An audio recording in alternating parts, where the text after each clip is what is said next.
Almost 100% of Democrat college kids want the police defunded. But then again, they also want free tuition and Joe Biden as president, all of which goes to show why America pays so little attention to college kids. I'm Dr. Duke, she's Katie, and this is The Dr. Duke Show.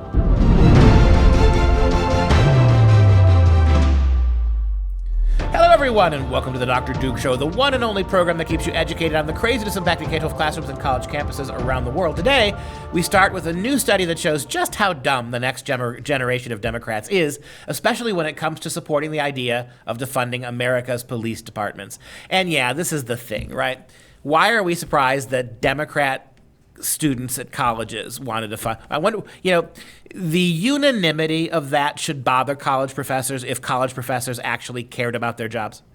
If college professors actually were dedicated to imparting knowledge and letting kids come to their own decisions, can you imagine if 100% of Republican kids were adamantly opposed to defending the cops? What would they say?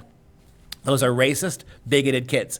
But the fact that almost 100% of Democrat students want to defend the cops, which happens to be the attitude and the position of most universities, no one's bothered by this kind of groupthink. Well, I'm most of the time, anytime I see these types of things, I grain of salt in terms of a student claiming that they are a Democrat or a Republican or that. I want to know what they actually know before they just label themselves as being one or the other, because most of the time they don't actually know what they are because they've just been indoctrinated. Well, we're going to take a look at online College Fix poll of 1,500 college students.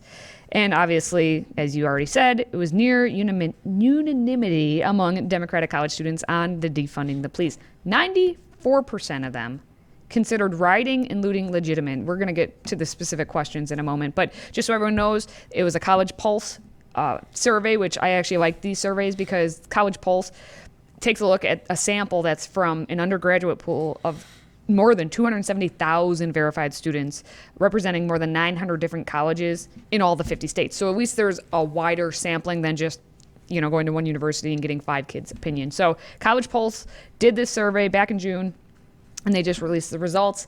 And so take a look at what the first question on the survey was. Yep, the first question on the survey read, do you support or oppose defunding the police, i.e. cutting police budgets to fund other community resources? Among Democrats, 72% strongly supported the idea, 22% supported it, 2 opposed it, and only 4% strongly opposed it.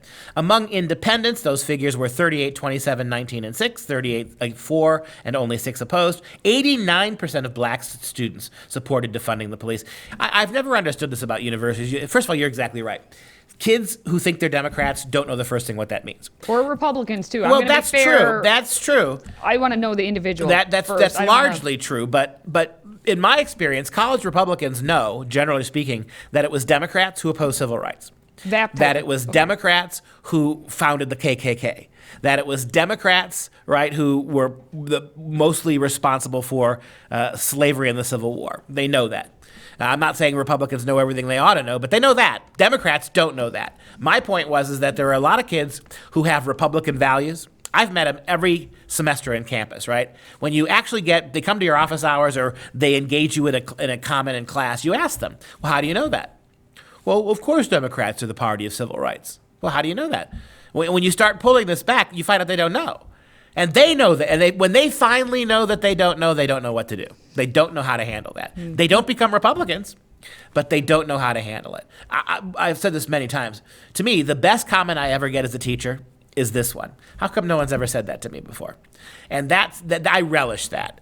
So it is one of these, it's zero-sum games where people don't even know what they are anymore because in modern universities, Democrat is a synonym for good. Mm-hmm. Liberal is a synonym for good and moral. Conservative and Republican are both synonyms for hate and race crimes. That's all. And so any kid who's culturally ignorant, like most of ours are when they come to college, you going to sign up with the good people or the racists? And so what do you think happens? A lot of kids who would otherwise have Republican or conservative values, because of the peer culture on campus, think they're Democrats. Or to say that they would have values is right. Another way to put it. There was a second question on the survey, and it asked, are rioting and looting legitimate forms of protest against racial discrimination and police brutality in America today? 61% of Democrats said Yes. While only 31% of independents agreed. And of course, 90% of Republicans were against it because they understand that rioting and looting are crimes. And that is not a legitimate form of protest. And in the Constitution, it does not say looting is a legitimate form. Well, they know even less about the Constitution. Is that what it means to be peaceful when you go? Well, imagine if you had 91% of Republican students saying it's okay to violently loot and pillage because of the discrimination that conservatives experience on campus every day. What do you think the university's response would do that? You had mobs of Republican kids tearing down statues, demanding equal treatment on campus to Democrats. What do you think would happen? Do you think the universities would let this go? Do you think the universities would not sick the police on these kids? That's the question, though. Would they sick the police because they don't want the police? And you know the answer. The answer is yes. If Republican kids stormed major buildings on college campuses and occupied them, do you think the university's response would be nothing? They'd cry police. No. And so this is the double standard that we have to deal with. And I get why kids think they're Democrats, because you immediately get the head pat, you get the pellet, you get the prize if you identify with what they want you to identify with.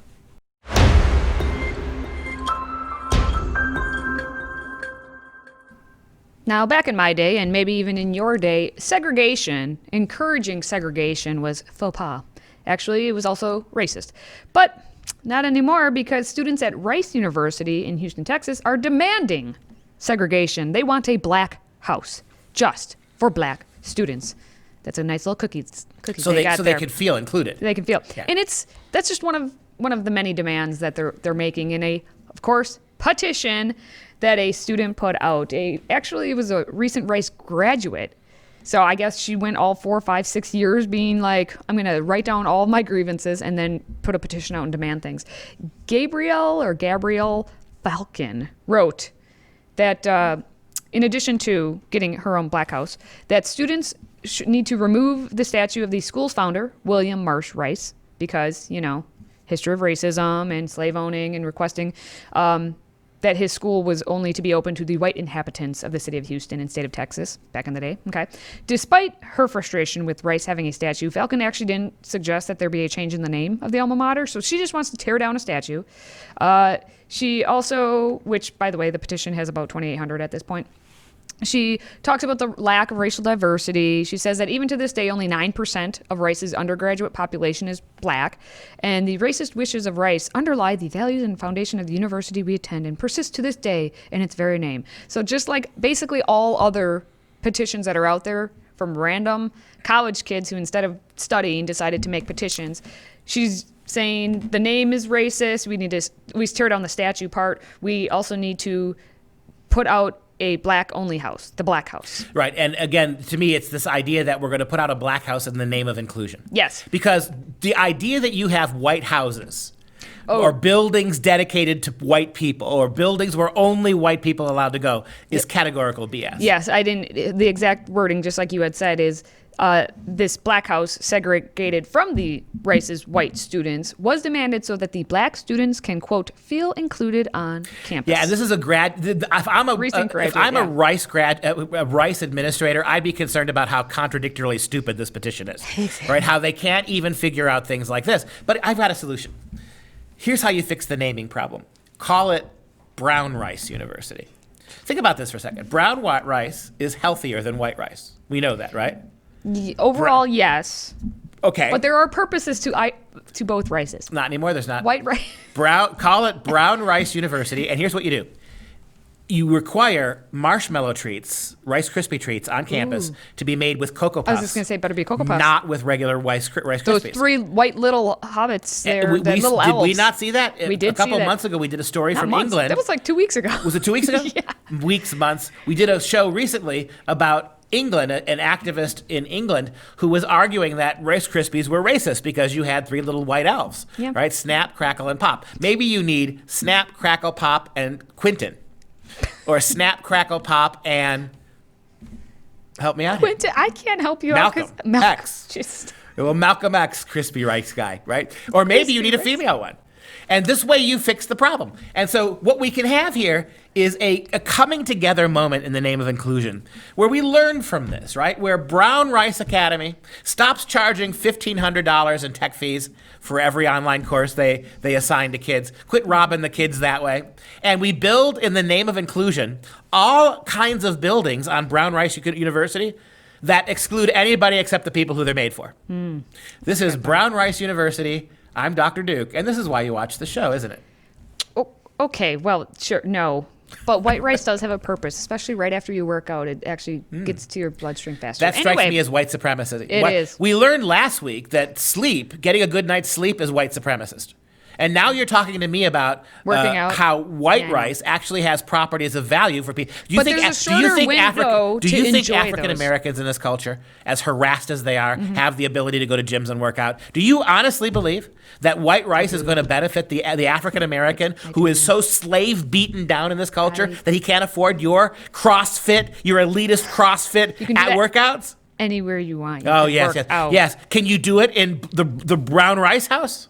Brown Rice University, I'll ask them. I'll have to go ask them. Well, all to say that Rice University, graduating idiots like this, tells you that $250,000 in tuition spent over 4 or 5 years isn't worth it. Okay, well, also, they weren't done with these demands, and I think you may need to take advantage of this if you go down there. They demand that Rice University create a larger black presence on campus among students and counselors. For black students who want to go off campus for a psychiatrist, the letter requests better financial support for those students. Wait, you're going to now provide psychiatrists for black students? Yes, because... Simply because they're... Can I make a... Wait, I'm sorry. I don't think you are. Does that... Are you not suggesting then black people need psychiatrists? She is. Rice has a counseling center on campus, but offers some financial support for students who need to go off campus for mental health issues. The letter further expresses a desire for campus free of police, of course, because we've got to always defund the police, get rid of them. Yes. We demand that Rice cut ties with the Houston Police Department and decrease the Rice University Police Department presence on campus with the goal of complete abolition.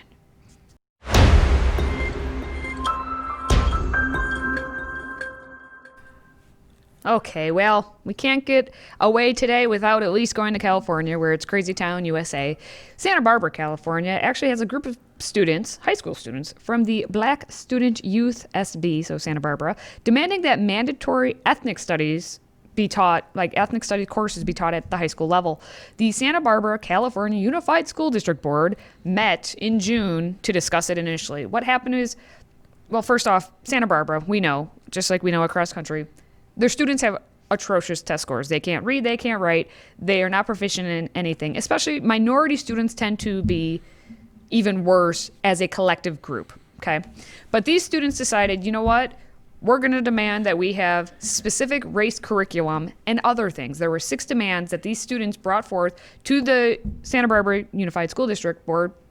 Of course, they presented this at a protest march because you can't just give the demands to the administrators. They had to do a protest march at the school district headquarters and the police department. One of the demands was mandatory ethnic studies courses, which they say have actually been in the works since 2018, so it's kind of coming together all at once. And the school board, I watched some of it because those meetings are 5.5 hours long because they're on Zoom or whatnot. Some of it, they were talking, all the school board members were, I wish I was in school like at this time. I wish I could take that course, because they're going to implement these new pilot courses this fall. English 9, so the 9th graders, are going to have English with an emphasis on ethnic and social justice studies, and they're going to have an elective ethnic and social justice studies. So 9th grade now is going to be even less about learning than Common Core made it. It's going to be complete social justice. Yeah, there you go. And the thing about this is, maybe it's time to surrender. Here's the thing.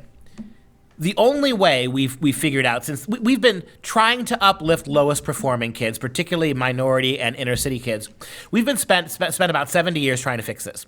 And whatever we do, however much money we spend, however many changes we make, there's a gap. There's a gap between white kids and black and brown kids. Now, there's also a gap between Asian kids and white kids.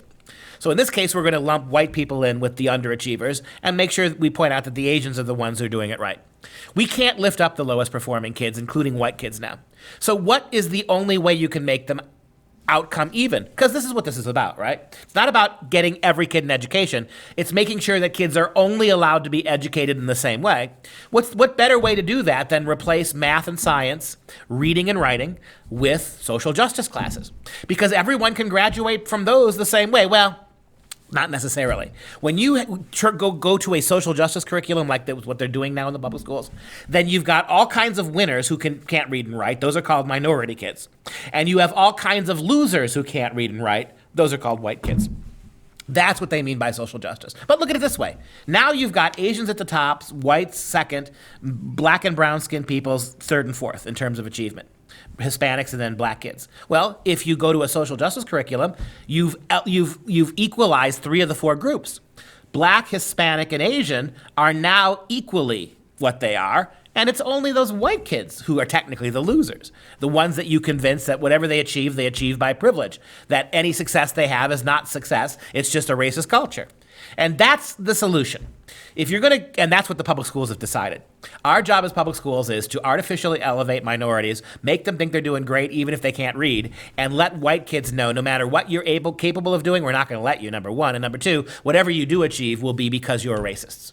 Yeah, pretty much. Pretty much. They're also going to be offering a Mexican-American literature course, or Mexican-American literature and Chicano studies. Well, there you go. And of course, this proposal includes adopting the one, the only Howard Zinn's A Young People's History of the United States, Columbus to the War on Terror, which, it's bad. So again, all of those classes that destroyed your kid's college education, all that hyphenated identity politics crap is now being mandated in high school. The same school board also declared in the at the meeting, because it was on the agenda, that in February they're going to have a week that in 2021 declares that February 2nd through the 5th will be recognized as Black Lives Matter at School Week. It's going to coincide and augment Black History Month. This week will be designed to inspire, to explore, and to teach young people through lessons, discussions, art, and social action about structural racism, Black identity, and history, and grapple with the past, present, and future status of Black lives in our society, and to affirm that status is equal to and not secondary to the lives of others. Here's my thing.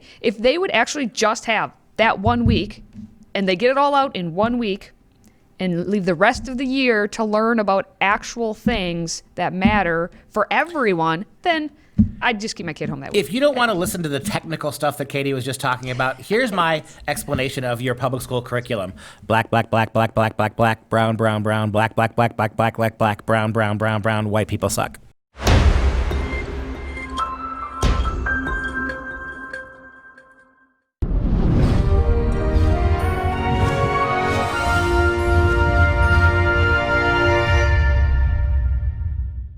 Let's now get some real education. Natsuke are Japanese miniature sculptures invented in the 17th century. Japanese traditional garments called kasore or kimono had no pockets, so instead people placed objects to carry in containers hung by cords from the robe sashes. Whatever the form of the container, the fastener that secured the cord at the top of the sash was a carved button-like toggle called a natsuke. Natsuke production was most popular during the Edo period in Japan around 1615 to 1868. Yeah, and these are really we're being very multicultural today, Katie. Asian, nice. Yes, I mean, take a look at some of these beautiful natsuki. That's a natsuki right there. And as Katie pointed out, that men and women in traditional Japan during the Edo period, they wore kimonos, they wore satin or silk robes, for lack of a better word. And to cinch those robes, you would take something and tie it. But you had no pockets. You had no way for the Japanese men and women to accessorize or carry things with them. So what you would have instead you'd have a little bit of string that would be tied and it would be adjusted with a toggle. And the natsuke became the toggle. They were used as ornamental and decorative ways of garnishing the way that you cinched your kimono with an obi. And if you look at how exquisite these things are, oftentimes they were carved in jade. Or I should say ivory, mostly, ivory primarily. You think about how delicate these are very small. If you're going to use this as a decorative ornament on a sash or a string for an obi, this is what you're going to get. And you take a look here at how careful this is done. On a small level, you've got a geisha there, right? And ivory's the perfect medium for her with the white pancake makeup on her face.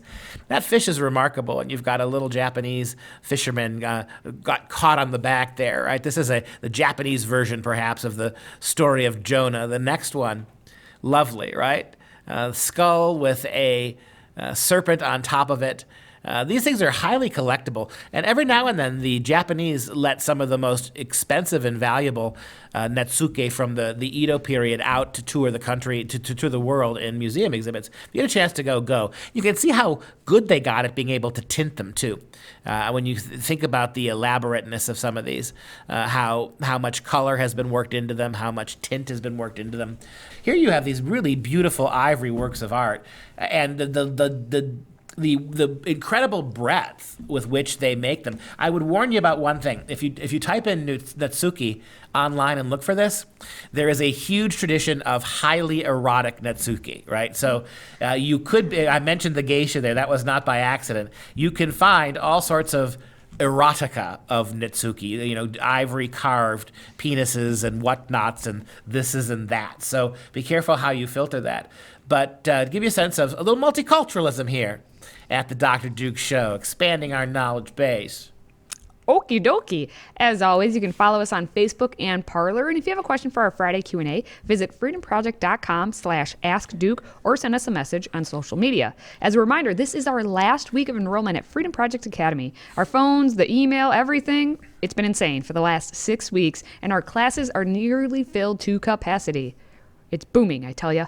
If you want to enroll your kids in a Judeo-Christian online school that's safe and teaches them how to think, not what to think, you must enroll by Friday, July 24th. Visit freedomforschool.com, that's freedomforschool.com, and start your enrollment today. Again, the very last day to enroll is this Friday, July 24th.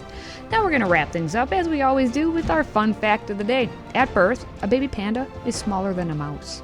And that's going to do it for this show. For Freedom Project, I'm Dr. Duke, she's Katie. And until next time, stay educated, my friends.